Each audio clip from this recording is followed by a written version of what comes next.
I attempted suicide twice. But you know what? I always tell people I'm the phoenix that rose from the ashes, because in spite of all of that, I'm yet holding on to my faith. It was a process. It was a journey. Spent 2 days in a mental institution because nobody understood why I cried. The lady who checked me in, she said, I know you. You're a woman of God. What you doing in here? Do you know how embarrassing that was for me?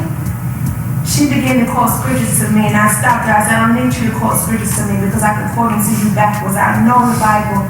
I was raised in a Christian school, in a Christian home. I know the Bible. But the Bible ain't got anything to do with why I'm crying. And I stayed there for 2.5 days, and the psychiatrist came in there and he said to me, he said, you're here because you're the type of person who has a crack in the wall. And instead of you fixing the crack, you paint over it and hang a picture. Wow. And he said, if you don't stop to deal with yourself, you won't have to be brought back here. You bring yourself. Wow. And I looked at that doctor who was not a Christian. Wow. And I said, you're exactly right. You are exactly right, but I promise you this. I said, one thing about it and 2 things for sure, you'll never see me again. Wow. Say what you said. When I look in your eyes, I can't always look in your eyes because I'm coming. I was one of those women. And all I wanted was love. But I was so I'm sorry. I'm sorry, John. I began to question myself. What am I in this relationship? What part do I really play? Am I just a trophy? Because I do think I'm kind of cute. Am I what am I in this relationship? For the woman that sits on the front row, I want your husband in church. That's not what I wanted, but it's what I ended up. I'm sorry. I'm free. I gotta free her. So that there's no more Dashes. So there's no more Philippines. So that there's no more Sharons. I gotta go free from them. So I'm sorry. Because I don't want you to ever look at me and say, how you remind me of that other woman. I'm a woman. Wrong place, wrong time, but I'm a woman. And I owe you an apology because I am my sister's keeper.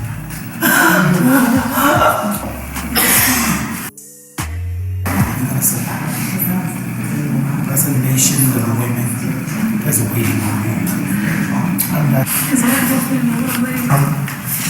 All these preachers' exes was going to the club tonight. Who gives a damn what they think? It's not me. I heard that. First of all, What club we going to? I didn't know we were going to a club. honey, yeah, we getting ready to get our dance on. We are going to the youth bar.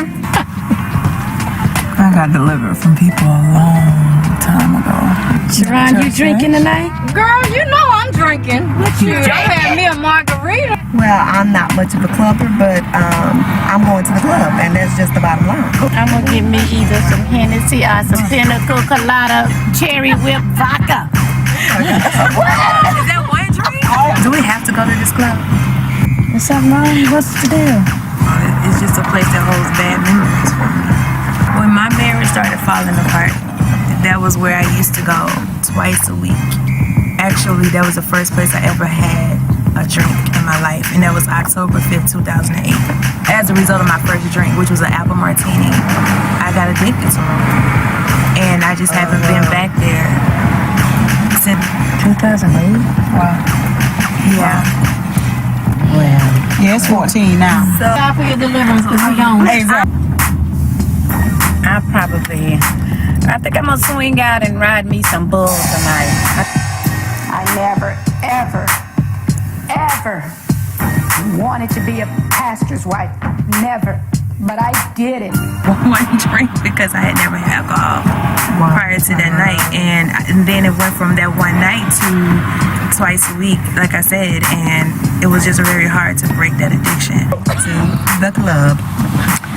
I shan't say another word. Anyway. In light of that, I'm thinking that maybe the U-Bar might not be such a great idea. I know, all these emotions. It's just, it represented a rebellious time in my life. Like, that wasn't me going there twice a week. I'm not saying there's anything wrong with it for other people. I'm just saying for me personally. It's not just Therapy. What was the motto of the therapy? Ready or not, here we come. Ready or not. Ready or not.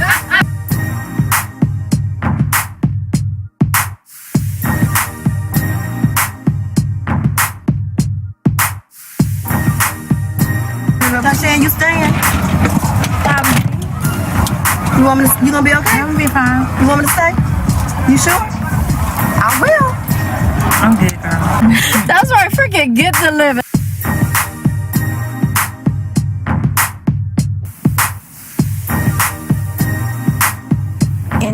Too embarrassed to face the church.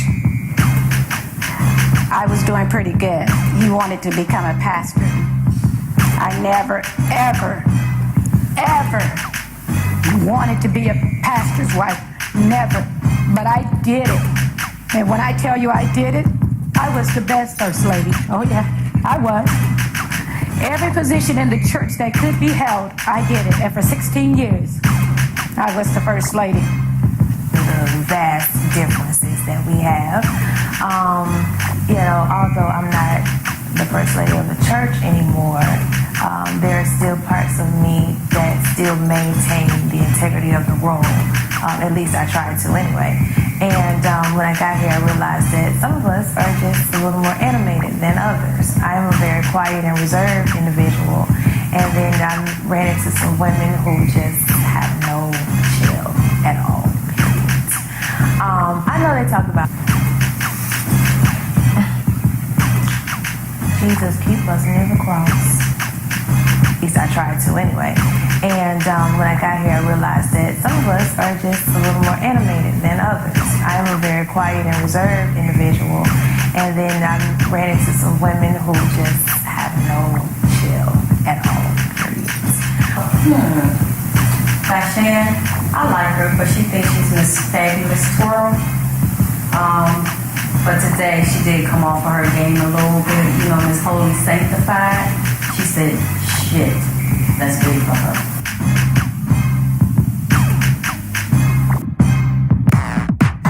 Jesus keep us near the cross. I lost myself completely in the relationship. I didn't know who I was. I was always what everybody else wanted me to be. Whatever position I held, however, if it's a mother, if it's first lady, if it's a wife, I did. I gave it 125%. So I don't hold my head down. And I don't give a rat's ass what the church or anybody else have to say about me. From here on out, no matter how many days I got, it's all about me. And I say to that, it's about time. Some of the ladies, they do things I don't do. Won't ever do. Not now, not ever. But that's the difference in our personalities.